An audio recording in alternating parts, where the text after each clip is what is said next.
জন্মদিনে কি আর দেব তোমায় উপহার, বাংলায় নাও ভালোবাসা, হিন্দিতে নাও প্যার। এই কথাটা কেন বললাম? কারণ এটা হচ্ছে একটা বার্থডে ব্লগ ছিল।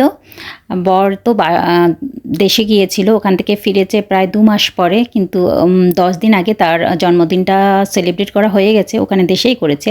কিন্তু এখানে আসার পর আমি করব না তা কী করে হয়? যদিও লেট করছি তারপরে করব। ভালোবেসে যে কোনো কিছু করলে সেটা নতুনত্বই লাগে বলো। আর তার জন্য সকাল থেকে একদম তোড়জোড় শুরু করে দিয়েছি, যতটুকু পেরেছি তার জন্য করার। সে যা যা পছন্দ করে বানানোর চেষ্টা করেছি। আর সকালের টিফিনটা দেখে নাও, এটা ছিল সকালের বেলার টিফিনটা। তো ডাল করেছিলাম, বুটের ডালটা করেছিলাম, আর একদম ফুলকো ফুলকো লুচি করেছি। আর বাংলাদেশ থেকে যে মিষ্টিগুলো নিয়ে এসেছিলো, দেখতে পাচ্ছ এখানে 2 রকমের দিয়েছি, 3-4 রকমের মিষ্টি, কত কিছু এনেছে। সব কিছু তোমাদের সাথে শেয়ার করব, একে একে শেয়ার করব। তাহলে বলো বন্ধুরা, আজকে যে ব্লগটা কেমন লেগেছে সেটা কমেন্ট করে জানাতে একদম বলবেন। অবশ্যই পুরো ব্লগটা দেখে তারপরে জানাবে। এই তো খাওয়া দাওয়া সেরে আমি তোমাদের জন্য যে গিফটগুলো নিয়ে এসছে সেগুলো দেখাতে বসে গেছি। এখনও কিন্তু আমার রান্নাবান্নার আয়োজন হয়নি। আমি ভাবলাম আগে গিফটগুলো দেখিয়ে দিই, তারপরে রান্নাবান্নার আয়োজনটা করব। আর এই তো দেখতে পাচ্ছ কয়েকটা চুড়িদার নিয়ে এসছে। এগুলো কিন্তু আনস্টিচেস, এগুলো সেলাই করে তারপরে আমাকে পরতে হবে আর কি। একটা ব্ল্যাকের মধ্যে এনেছে, একটা সি গ্রিন মনে হয়, এটা সি গ্রিনের মধ্যে এনেছে। আর এই কুর্তিটা একদম কটনের মধ্যে, খুবই সুন্দর আর এমব্রয়ডারি করা ছিল। কেমন হয়েছে শপিংগুলো জানাবে কিন্তু, ঠিক আছে? ভালোবেসে এনেছে, যাই এনেছে আমার কাছে অনেক কিছু। পুরুষ মানুষ কী বা কেনাকাটা করতে পারে বলো, তারপর অনেক কিছু নিয়ে এসছে। তো দেখো একে একে তোমরা, আমি দেখাচ্ছি যতটুকু পেরেছি, দেখানোর চেষ্টা করেছি। এই যে শাড়িগুলো দেখতে পাচ্ছ, এগুলো আমার বোন দিয়েছে। ও 2টো শাড়ি দিয়েছে আমার জন্য। তো আমি শাড়িগুলো একটা পরেছি মাত্র, আরও দুটো এখনও ওরকম থেকে গেছে। কখনই বা পরবো বলে, এখানে তো তেমন একটা কোথাও যাওয়া হয় না যে শাড়িগুলো পরবো। আর কটনের শাড়ি কিন্তু আমার পরতে ভীষণ ভালো লাগে। এই যে বাটিক প্রিন্টের শাড়িটা আমার ভীষণ ভালো লেগেছে। আমার বোনের শাড়িগুলো খুব ভালো লেগেছে। আর বেশ কটা এরকম ব্লাউজ নিয়ে এসছে, কারণ এখানে না আমার ব্লাউজ সেলাই করতে খুবই অসুবিধা হয়। কারণ এখানে তেমন একটা সুন্দরভাবে ব্লাউজগুলো সেলাই করতে পারে না। আর আমাদের দেশে কি বলো তো, দেশে বলো ইন্ডিয়াতে বলো, ওখানে কিন্তু সেলাই করা কত সুন্দর সুন্দর ব্লাউজ আছে, সেলাই করার প্রয়োজনই পড়ে না। তো এই যে প্রায় 5 থেকে 6 খানার মতো ব্লাউজ নিয়ে এসছে। কালারগুলো এত সুন্দর ছিল, আর কটনের ব্লাউজগুলো এত বেশি কমফোর্টেবল। আমি অলরেডি পরেও নিয়েছি, কারণ ভিডিওটাও তো করছি, এডিট করে দিচ্ছি অনেকটা লেট করে। তো অলরেডি কয়েকটা ব্লাউজ আমার পরা হয়ে গেছে। ভীষণই ভালো ফিটিংস বলো, আর কাপড়ের কোয়ালিটি বলো, ভীষণ ভালো। আর সাদা ব্লাউজ, সাদা জিনিস যে কোনো কিছু আমার ভীষণ বরাবরই ভীষণ পছন্দ। তো বলেছিলাম একটা সাদা ব্লাউজ নিয়ে আসবে। আমি যে কোনো একটা এক কালারের শাড়ির সাথে আমার ভীষণ পরতে ভীষণ ভালো লাগে। আর আমার সবচাইতে প্রিয় জিনিস হচ্ছে চুড়ি।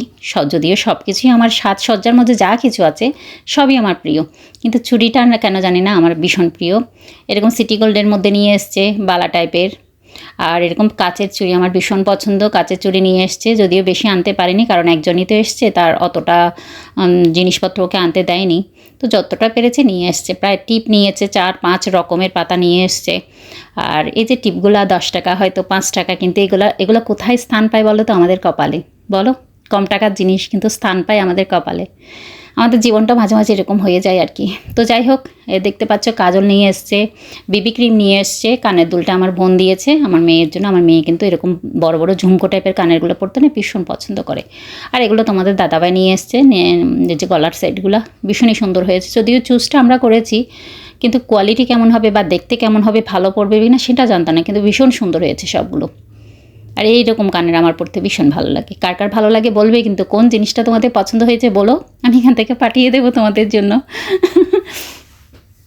আর এই যে দেখতে পাচ্ছ, পুরো রান্না বাটির জিনিস নিয়ে বসে পড়েছি। শাক সবজি লতা পাতা হেন তেন যা পেরেছে, মোট কথা সে যা পেরেছে সবই নিয়ে এসছে। কাসুন্দি নিয়ে এসছে, পটল নিয়ে এসছে, পটলগুলো একদম ফ্রেশ ছিল। এই যে পাইনাপেল আনারসটা নিয়ে এসছে, জাম্বুরা নিয়ে এসছে, এটা তোমরা কি বলো জানি না। আর এই যে পাতাটা দেখতে পাচ্ছ, গাদাল পাতা, অলরেডি আমি রেসিপি দিয়েও দিয়েছি, তোমরা অবশ্যই দেখে নিও। গাদাল পাতার রেসিপি বা ভাদালি পাতার রেসিপি ভীষণই ভালো হয়েছিল খেতে। আরও একবার বানাবো। এটা আমাদের শ্বশুরবাড়িতে, অর্থাৎ শ্বশুরবাড়িতে গ্রামে, ওখানের মধ্যে খুব ধরেছে, আমাদের শ্বশুরবাড়িতে ধরেছে। এগুলো অন্য কোথাও থেকে কিনে আনতে হয়নি, শ্বশুরবাড়িরই জিনিস। আর এগুলো সবগুলো কেনাকাটা করে নিয়ে এসছে। এ তো জলপাই, আমড়া, গাটি কচু, এরকম বড় বড় যে ফলগুলো থাকে, শশাগুলো থাকে, সেগুলো নিয়ে এসছে। চিংড়ি মাছ দিয়ে অলরেডি খেয়েও নিয়েছি। আরও আরও খেতে পারবো, এখন অনেকটা বাকি থেকে গেছে। এরকম যে রাজমাটা আছে ওটা নিয়ে এসছে, জলপাইয়ের আচার অলরেডি জলপাই আস্ত নিয়ে এসছে, মানে কাঁচাটাও নিয়ে এসছে, আবার এরকম আচার বানিয়েও নিয়ে এসছে, দেখেছো। মোট কথা বললাম তো, যা পেরেছে সবই নিয়ে এসছে। আলুটা নিয়ে এসছে, এই আলুটা এখানে পাওয়া যায় না। এখানে যে জিনিসগুলো দেখতে পাচ্ছ এখানে কিন্তু বেশিরভাগ ক্ষেত্রে এখানে পাওয়া যায় না, ওই জন্য এগুলো দেশ থেকে নিয়ে আসে। এগুলো আমাদের কাছে ভীষণই প্রিয়। তোমরা ভাবতে পারো এই সবজি লতা পাতা এগুলোও কি আনতে হয় বাইরে থেকে আসলে? হ্যাঁ, আনতে হয়, কারণ এগুলো না এখানে খুব একটা বেশি পাওয়া যায় না। আর যদিও বা পাওয়া যায় তাহলে মোট কথা বলতে পারো 10 গুণ টাকা বেশি নেই এরকম। তো আর যে ওই যে নারিকেলের যে গুড়টা দেখতে পাচ্ছ, নারিকেলের যে পুরটা দেখতে পাচ্ছ, ওটা কিন্তু আমার যা পাঠিয়েছে, বানিয়ে নিজের হাতে বানিয়ে পাঠিয়েছে। তো এত টেস্টি হয়েছিল, আমার যাকে ইচ্ছে করছে জড়িয়ে দিয়ে একটা হাম্পি দিয়ে দিই, এত বেশি টেস্টি হয়েছিল।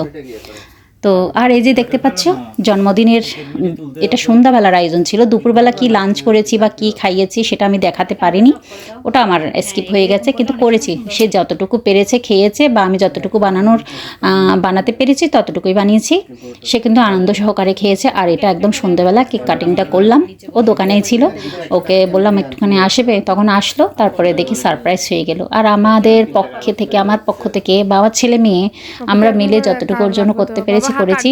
এই যে আমাদের বিদেশের মাটিতে কেউ নেই আমাদের পাশে, তারপরে যে ছোট ছোট আনন্দগুলো না, এগুলাতে আমরা ভালোবাসা খুঁজে পাই, বা এই যে সময়টা কাটানোর একটা অনুপ্রেরণা পাই, বুঝতে পেরেছো?